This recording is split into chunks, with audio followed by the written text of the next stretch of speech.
What is up, guys? Senator here, and today I am bringing you 100 facts about Rainbow Six Siege. And these facts stem from the development of the game, some aspects of the game, some of the lore, some hidden features, Easter eggs, literally anything about Rainbow Six Siege you could see in this video. And I'm not going to get into a huge long intro because this video is already long enough, so let's just go ahead and get into it. The development of Rainbow Six Siege came from the ashes of an unreleased title, Rainbow Six Patriots. Patriots was announced in 2011, but was a development nightmare with issues stemming from constant design changes, as well as hardware restrictions on 7th generation consoles. After Patriots was scrapped, a small team of 25 began the development of what would later become Rainbow Six Siege. As it progressed, more and more would go on to join the development team.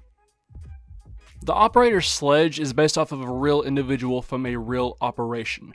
Bob Curry was a member of the SAS, and during a siege of the Iranian embassy in London, Bob Curry used a sledgehammer to break through a window of an embassy window.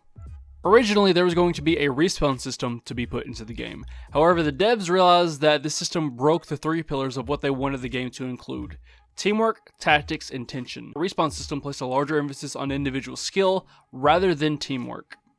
If you weren't playing Rainbow Six Siege whenever Blackbeard was released, consider yourself lucky. On release, Blackbeard's shield had so much health that most people didn't even know that it was breakable. And speaking of Blackbeard, the first time he was ever seen was in an advertisement for the game called The Laws of Siege, which was released on November 19th, 2015.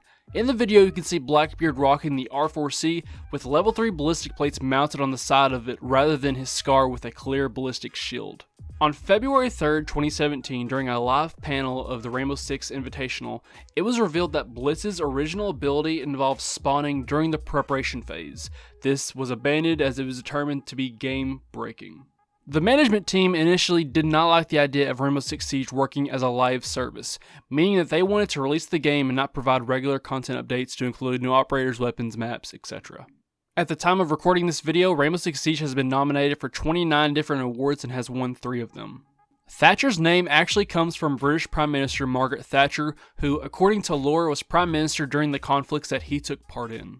For all the players who haven't been playing the game since the beginning, Article 5, the mission that took place on the college campus Bartlett University, used to be in the casual playlist. It was removed on March 6, 2018 because of players constantly complaining about how bad it was. I'm only mentioning this because it amazes me how many people do not know this, but Vigil's ERC-7 actually counters Lion's scanner. Also, many are unaware that Twitch's shock drone can actually disable Vigil's ERC-7. The Shumika launcher used by Tachanka is likely based off of the Kulikov grenade launcher, a prototype grenade launcher designed in the USSR during the Second World War by Captain Kulikov. It was made from a cut-down Mosin-Nagant rifle with a large revolving forend attached to the front. It apparently is the first revolving grenade launcher in the world. On the map tower in the first floor kitchen, a cake bearing the Ubisoft logo and 20 candles and the words "Happy Birthday" can be found. Destroying the cake reveals the plate, which has a barcode sticker saying "Made in Montreal in 1997 to 2017. The cake commemorates the 20th anniversary of Ubisoft Montreal. This cake can also be found on Villa and Outback. At one point in the technical test server, the Boss G was able to create holes on the windows of the presidential plane. However, this was removed for unknown reasons. The developers of Rainbow Six Siege are very receptive of feedback from the professional players when it comes to balancing changes. Often, Ubisoft will fly in a group of pros to test the game and get their reaction on operators and concepts that are in the works. According to R6 analysts, the most dangerous place you can spawn in the game is gas station on Consulate. If you spawn there, you have a 2.73% chances of dying to a spawn peak. On the other hand, the safest place you can spawn in Rainbow Six Siege is Teacups on Theme Park, where your chances of dying to a spawn peak is at 0.41%. Unlike normal grenades, Ying's Candles can actually be disabled by being shot. Black Ice is the most coveted weapon skin in Rainbow Six Siege, and your odds of getting a Black Ice is 1.88%, and the odds of you getting the Black Ice for a specific weapon is 0.02%. Believe it or not, Sledge's hammer actually does have a limit as to how many hits it can take, and the limit is 25. According to R6 analysts, Rook is played in the Copper ranks almost 4 times as often as other ranks. In Copper, Rook is played 3.8% of the time, 1.2% of the time in Bronze, 0.9% of the time in Silver, 1.2% of the time in Gold, and 1.1% of the time in Plat. On the other hand, Castle is an operator who's picked at the same rate regardless of rank. Across all ranks, Castle's picked 0.6% of the time. The developers have stated that they use special events as a way to test particular gameplay mechanics that they are considering developing for the main build of the game. For example, the Road to SI event had bulletproof glass that allowed opposing players to see each other, but not kill each other. Another example was the level of destruction used in the Grand Larceny event.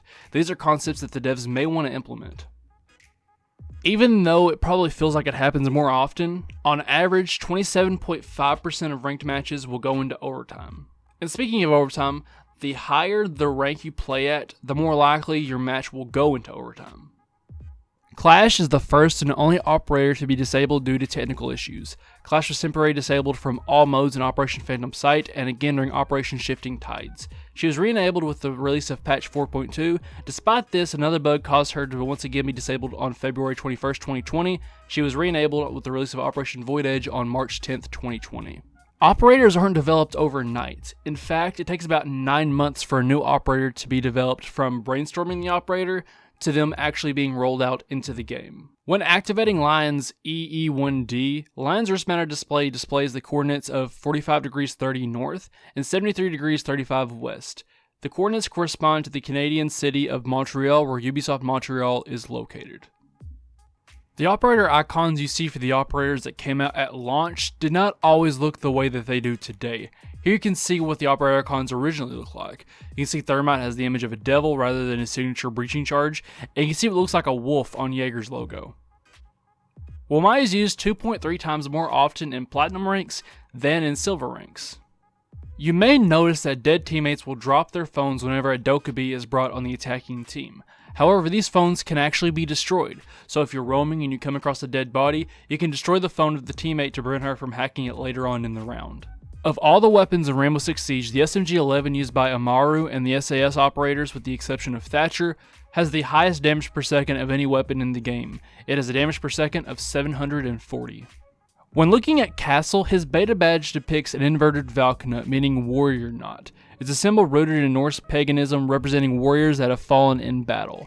It's likely a reference to the shield wall tactic, where Castle's unique gadget revolves around protecting both his allies as well as himself. In design, the map Oregon is based off of the Waco siege from 1993. This siege occurred when the ATF tried to execute a search warrant on a cult compound in Waco, Texas. Believing that the agents were infringing on their rights, gunfire soon erupted. The siege lasted from February 28th until April 19th of 1993. The siege of Waco ended when FBI agents threw in gas canisters that would lead to a large fire inside the compound. The fire would lead to the death of 76 people, which included the cult leader, 25 children, and 2 pregnant women. The weapons of Rainbow Six Siege are based off of real firearms, however many of them do not share the same name due to copyright reasons. For example, Mira and Goyo's Vector 45 ACP is not the name of the real life variant, which is the Chris Vector, and the Bailiff 410, which is the secondary used by Maestro and Alibi, is actually named the Taurus Judge in real life. Although today we do not have the exact numbers, Ubisoft announced in May of 2019 that Rainbow Six Siege reached $1.1 billion in lifetime sales. The most balanced map in the ranked playlist is Coastline, with the defense having a 51.8% chance of winning and the attacking team having a 48.2% chance of winning. According to data shared by the Rainbow Six Siege development team, the map Oregon seems to be the fan favorite map. They concluded this based off data of players leaving once the game has started. They found that players are more likely to play Oregon than to leave, more so than any other map. Looking at the average ranked player, the average rank in Rainbow Six Siege is Gold 2. The name of the theme park on the map Theme Park translates to Rainbow Amusement Park in English. According to the Operation Red Crow patch notes, Tachanka was the operator who proposed the ban of the ACOG scope from the use of the SMG-11 during the International Advanced Firearm Conference. So yeah, thanks for that, Tachanka. The least picked defending objective in the entire game is the first floor bar and stockroom on Clubhouse. This objective is picked 0.7% of the time in ranked matches. On the other hand, the most picked defending objective in ranked is the second floor armory, lockers, and archives on border, which is picked 53.21% of the time. Before moving forward, my good friend Sir Jeppy is going to give some Siege facts dealing with the game's lore. Sir Jeppy is a Siege YouTuber who has a wide variety of videos, but is most well known for his lore videos. So after the video, make sure to check him out. Link for his channel is down below in the description. Thank you, my beautiful senator, for giving me the opportunity to show more people the awesome lore that Ubisoft gives us for our favorite operators in Siege. I'm going to start off with the very first fact on my list, and it's going to be about how Vigil is an orphan. His family were North Korean refugees fleeing the country. Vigil's brother got washed away in the rapids of a river. Vigil's mother died right in front of him from disease, and his father committed suicide. Next up, we have a fact about Valkyrie. Valkyrie was somehow allowed to join the United States Navy SEALs before they were even allowed to actually accept women in real life. Next up, we have a fact about Zero. Now, before Zero was released in Operation Shadow Legacy, Cade was the oldest operator at 58 years old, but Sam Fisher takes the #1 spot as the oldest operator in Siege at an astounding 63 years old. Next, we have Yana. Yana is literally an astronaut and has been aboard the International Space Station. We have no idea how old Nook is. We also have no idea where she was born or who her family was or anything about that. This is a deliberate effort of Team Rainbow to keep Nook's identity a secret. The only way Nook agreed to joining Team Rainbow is if her identity was still kept a secret. Otherwise, she would have never joined. Ace is actually pretty popular and has a pretty massive social media following, and he's Team Rainbow's clout man. Next up is a fact about Mira. Mira is Harry, the director of Team Rainbow's most trusted operator. She completes more device evaluations and does more for Team Rainbow than any other operator in Siege. Cade saved Oryx from starving to death on the hot sands of the desert. He took him in and brought him to the fortress that he leads. And now Oryx is second in command underneath Cade at that fortress. Eliza Cohen, or better known to us as Ash, is fluent in 5 languages.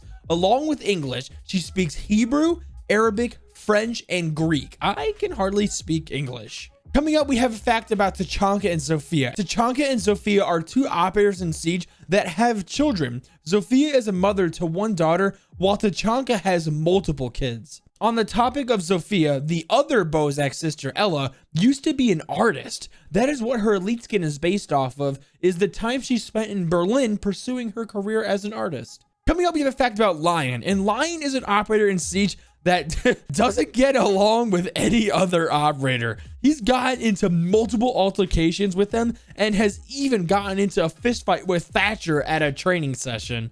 Maverick went missing for a number of years in Afghanistan. He has never told anyone why he disappeared though. Was it because he was captured by enemy soldiers, or was it on his own will? We just simply don't know. Speaking of Maverick's disappearance, Team Rainbow's very own Nook was actually the one that found and rescued Maverick in Kabul, Afghanistan. When Nook saved Maverick, Maverick had enough information to totally dismantle a drug cartel ring in Kabul. In 2019, Caveira's younger brother went missing after trying to go undercover at the Santa Blanca drug cartel. Now, Caveira tried rescuing him, but she actually got captured and disappeared as well. Team Rainbow sent out Twitch and Valkyrie along with Ghost Recon to rescue them, and this mission was actually featured in the latest Ghost Recon title. When Goyo was 11 years old, his home was bombed and destroyed. This nearly left Goyo an orphan because his father and sister were killed in the bombing while his mother was severely injured. Amaru actually helped save his life and led him down a good path and eventually to Team Rainbow. Now, Callie was performing an operation when she was literally about to die, but her life was saved by Ace. She then invited Ace to join Nighthaven, which we all know. So then when Nighthaven joined forces with Team Rainbow, that's when Callie and Ace were allowed to join Team Rainbow as well. Now, Jaeger used to be a helicopter pilot before he joined the GSG-9 and then later recruited into Team Rainbow. Did you guys know that? Second to last fact coming out, we have some interesting facts about Tachanka.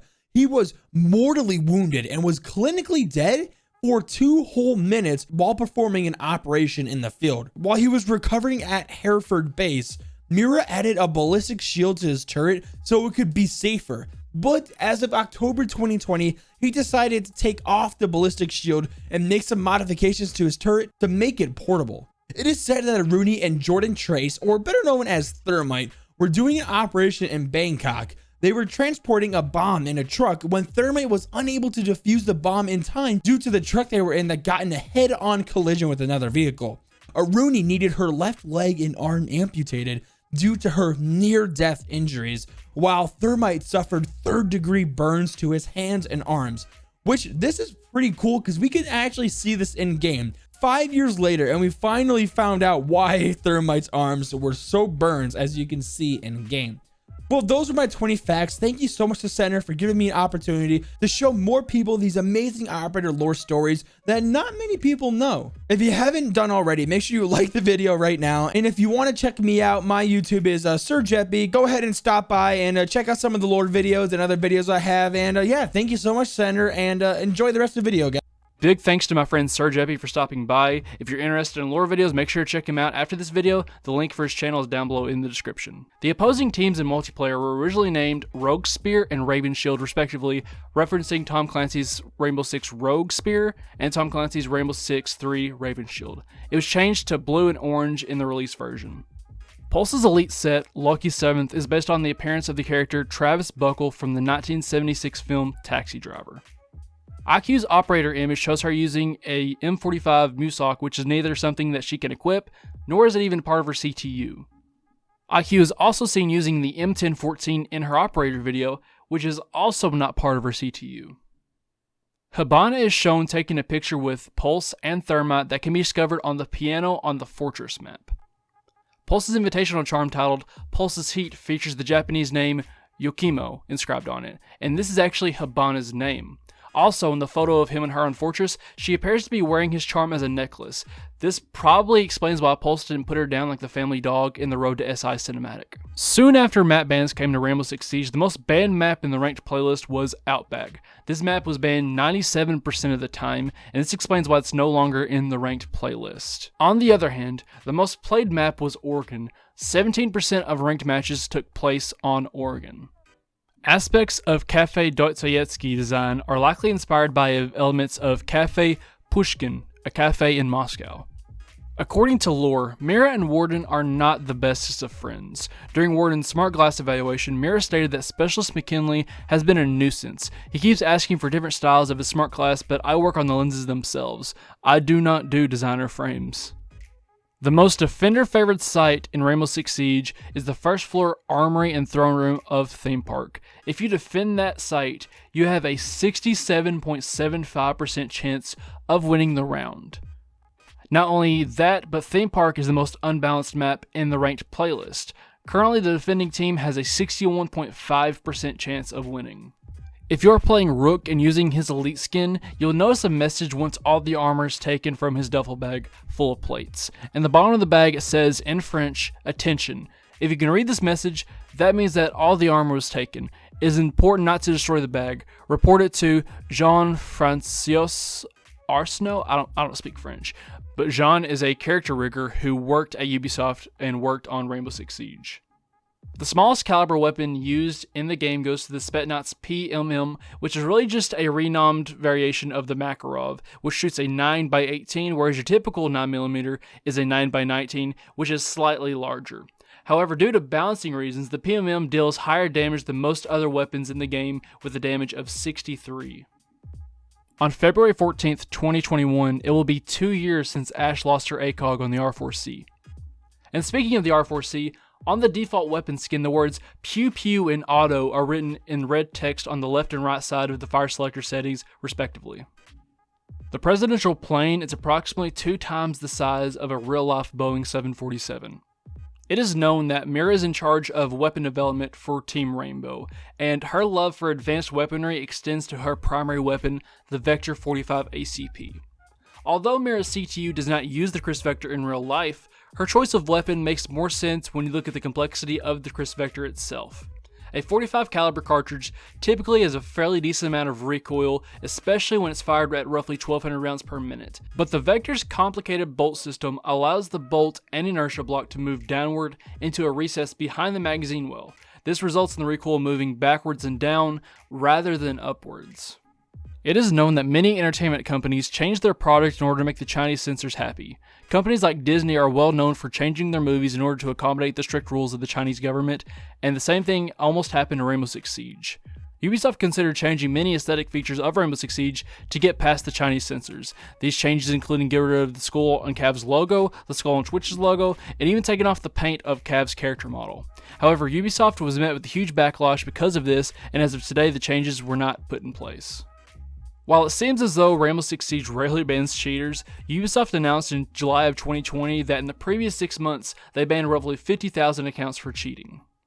While there are no plans for a Rainbow Six Siege sequel, the Rainbow Six Siege universe will be expanding with the upcoming release of Rainbow Six Quarantine. Rainbow Six Quarantine will be based off the Outbreak seasonal event, and the teaser trailer shows operators such as Vigil and Ella. It is unclear as to when Quarantine will officially release.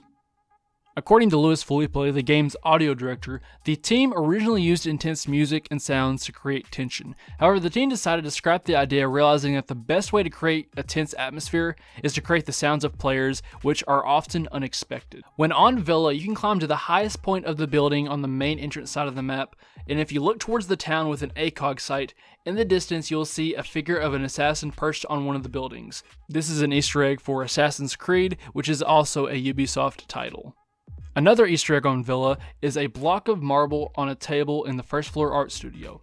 Destroying the block will automatically carve it and reveal a statue of none other than Lord Tachanka. Kapkan's name actually means trap in Russian. And another fact about Kapkan, for those of you who may be newer to Siege, is that at one point Kapkan's EDG traps were an instant kill. The ringing sound effect on the phones when Dokkaebi makes a call are taken directly from the Ubisoft game Watch Dogs. Mozzie's Commando 9 is a fan favorite due to its damage and its unique reload animation. Ubisoft classifies the Commando 9 as an assault rifle, while also stating that the weapon shoots a 9mm cartridge, so technically this should be a submachine gun. After seeing Rainbow Six Siege's success as a live service, many other multiplayer games would soon follow this model, offering free updates for its players. There was at one point a pro league dedicated to the players on the Xbox. However, this would end within a year. Ubisoft decided that they wanted to put more focus into growing Rainbow Six Siege as an esport on the PC. Smoke, an operator who's a member of the SAS, uses toxic gas in order to prevent enemies from entering into sight. However, this is a war crime, as biochemical weapons have been banned by the Geneva Convention.